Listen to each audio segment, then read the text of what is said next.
আসসালামু আলাইকুম। সম্মানিত দর্শক, আপনারা শুধু এই ছবিটার দিকে একবার তাকান। এখানে মাননীয় শিক্ষামন্ত্রী ডক্টর আ.ন.ম এহসানুল হক মিলন তিনি বলেছেন, শিক্ষকদের পে স্কেল গ্রেডিংয়ের ব্যাপারে আমরা কথা বলছি। এখন পে স্কেল সরকারি চাকরিজীবীদের আগে হবে, এরপর আপনাদের হবে। দুটো তো একসঙ্গে হবে না, নাকি? এখানে তিনি বলছেন যে সরকারি চাকরিজীবী যারা আছে তাদের পে স্কেল আগে হবে, এরপরে এমপিওভুক্ত শিক্ষা প্রতিষ্ঠানে যারা চাকরি করেন তাদের পরে হবে। আবার তিনি আমাদের শিক্ষক সমাজের উদ্দেশ্যে প্রশ্ন ছুড়ে দিচ্ছেন যে দুটো তো একসঙ্গে হবে না, নাকি? বুঝতে পারছেন আসলে কি চলছে? এর প্রতিক্রিয়ায় আমাদের শিক্ষক নেতা মাওলানা দেলোয়ার হোসেন আজিজি সাহেব উনি কি বলেছেন আমরা সেটা একটু দেখি।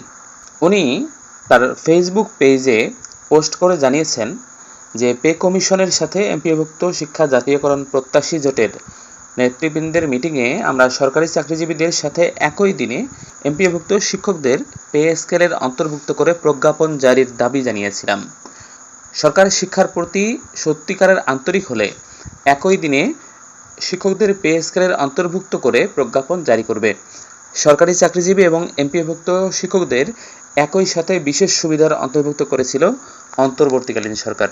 মানে খেয়াল করেন আমাদেরকে কতটা বৈষম্যের চোখে দেখে বর্তমান সরকার। আমরা মনে করছিলাম আওয়ামী লীগ, আমরা এই দীর্ঘ যে শাসন আমল ছিল সেই শাসন আমলে বরাবরই বঞ্চিত হয়েছিলাম। আমরা ইতিহাস থেকে জানি যে এই বেসরকারি সেক্টরে মানে এই এমপিওভুক্ত শিক্ষা প্রতিষ্ঠানে যা উন্নতি হয়েছে সবগুলো বিএনপির আমলে হয়েছে, এটা আমরা বিশ্বাস করি, আমরা জানি। আওয়ামী লীগের আমলে আমরা বরাবরই নির্যাতিত ছিলাম, আমাদের কোনো দাবি দেওয়া আদায় হচ্ছিল না। 5 আগস্টের পরবর্তী সময়ে মির্জা ফখরুল সহ বিএনপির অনেক বড় বড় নেতা অন্তর্বর্তীকালীন সরকারের সময় আমাদের যে বড় বড় ধরনের আন্দোলন হচ্ছিল সেই আন্দোলনে গিয়ে আশ্বাস দিয়েছিলেন যে শিক্ষকরা তাদের নির্দিষ্ট দাবি দেওয়ার জন্য কখনো রাজপথে নামতে হবে না। বিশেষ করে আমাদের বর্তমান শিক্ষামন্ত্রী উনি প্রায় টকশোতে আমাদের শিক্ষকদের ব্যাপারে উনি ইতিবাচক ছিলেন। মির্জা ফখরুল, মিস্টার অ্যানি, আরও অনেক বিএনপি নেতা তারা কিন্তু সমাবেশে গিয়ে বলছিলেন যে বেসরকারি শিক্ষা প্রতিষ্ঠান মানে এমপিওভুক্ত শিক্ষা প্রতিষ্ঠানগুলো জাতীয়করণ করা বিএনপির প্রধান লক্ষ্য। সেই বিএনপি এখন রাষ্ট্র ক্ষমতায়, অথচ দেখেন পে স্কেল হবে, দীর্ঘদিন ধরে এটা নিয়ে আলোচনা চলছে। এখন শিক্ষকদেরকে বাইরে রেখে, পে স্কেলের বাইরে রেখে তারা সরকারি চাকরিজীবীদের জন্য শুধুমাত্র পে স্কেল করতে চাচ্ছে।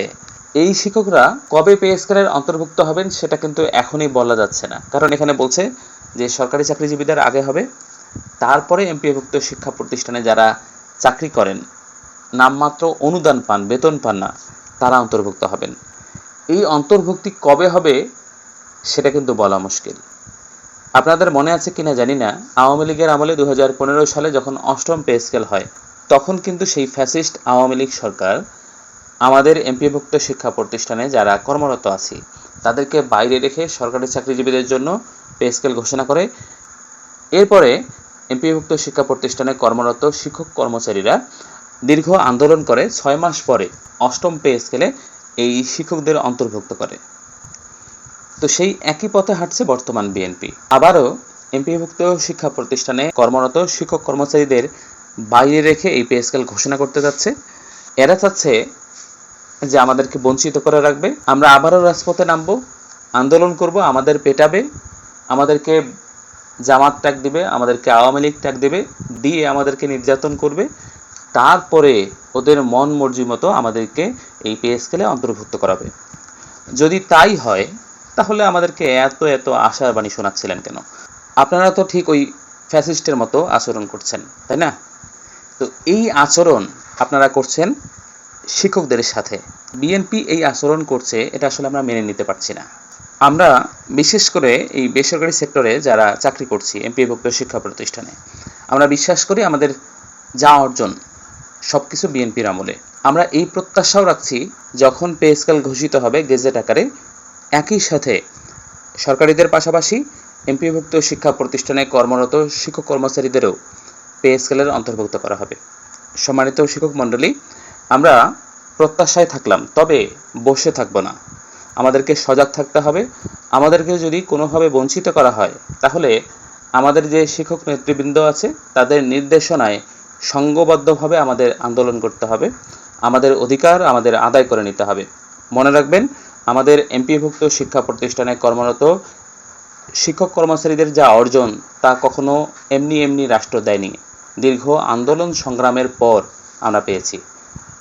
আপনাদেরকে একটা জিনিস মনে করায় দিই, কিছুদিন আগে আমাদের শিক্ষামন্ত্রী ঘোষণা দিয়েছিলেন যে উৎসব ভাতা আমরা ঈদে যে 2টা বোনাস পাই সেটা 50% থেকে 60% করবে। আমরা দীর্ঘ সময় ধরে 25% উৎসব বোনাস পেয়ে আসছি, কর্মচারীরা 50%। অন্তর্বর্তীকালীন সরকারের সময় এসে আন্দোলন করে 25 থেকে 50%-এ উন্নীত হয়েছে। বিএনপি সরকার ক্ষমতায় আসার পরে প্রথম ঈদুল ফিতরে শিক্ষামন্ত্রী ঘোষণা দিলেন যে এই ঈদ থেকে আমরা অতিরিক্ত আরও 10% দিব। আমরা মহা খুশি, কারণ তিনি আমাদের শিক্ষকদের নিয়ে অনেক আশার বাণী শুনিয়েছিলেন টকশোতে যখন বিরোধী দল ছিলেন।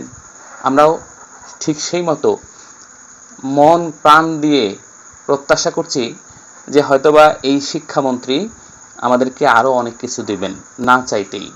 তিনি শিক্ষা মন্ত্রণালয়ের এই আমলাতান্ত্রিক জটিলতায় সেটা করতে পারেননি, হয়তো চেষ্টা করেছিলেন। উনি এরপরে বলছিলেন যে এবার যদি না হয় তাহলে ঈদুল আজহা থেকে দিবেন, ডিএ লেটারও দিয়েছিলেন, কিন্তু অর্থ মন্ত্রণালয় থেকে সেটা প্রত্যাখ্যান করা হয়েছিল। তাহলে দেখেন এই মন্ত্রীদের মাঝে কতটা সমন্বয়হীনতা কাজ করে। আমরা কিন্তু সেই 60%-এর এখনো প্রজ্ঞাপন পাইনি, কবে হবে তাও জানি না, দিবে কি না এটাও জানি না। তাহলে একবার চিন্তা করেন, আমরা এমনি এমনি কোনো কিছু পাবো না, আমাদের আন্দোলন সংগ্রাম করেই আমাদের দাবি, আমাদের চাওয়া, আমাদের প্রত্যাশা সব আদায় করে নিতে হবে। তাই আমি সম্মানিত শিক্ষক মণ্ডলীদের বিশেষভাবে অনুরোধ জানাচ্ছি, পে স্কেলের প্রজ্ঞাপন ঘোষিত হবার পর যদি আমরা দেখি আমাদেরকে বঞ্চিত করে রাখা হয়েছে, আমাদেরকে পে স্কেল সরকারি চাকরিজীবীদের সাথে একই সাথে অন্তর্ভুক্ত করা হয় নাই, তাহলে আমরা আন্দোলনে ঝাঁপিয়ে পড়ব। আপনারা প্রস্তুত থাকবেন। আর এই যে ভিডিওটি, এই ভিডিওটি সবার মাঝে শেয়ার করে দেবেন যাতে সবাই এই বিষয়টা জানতে পারেন। আর ভিডিওটিতে বেশি বেশি লাইক কমেন্ট করবেন, বিশেষ করে চ্যানেলটি সাবস্ক্রাইব করবেন। এই ধরনের তথ্যবহুল ভিডিওগুলো আমাদের এই চ্যানেলে নিয়মিত প্রকাশ করা হচ্ছে। আপনারা সবাই ভালো থাকবেন, সুস্থ থাকবেন। দেখা হবে পরবর্তী ভিডিওতে। আল্লাহ হাফেজ।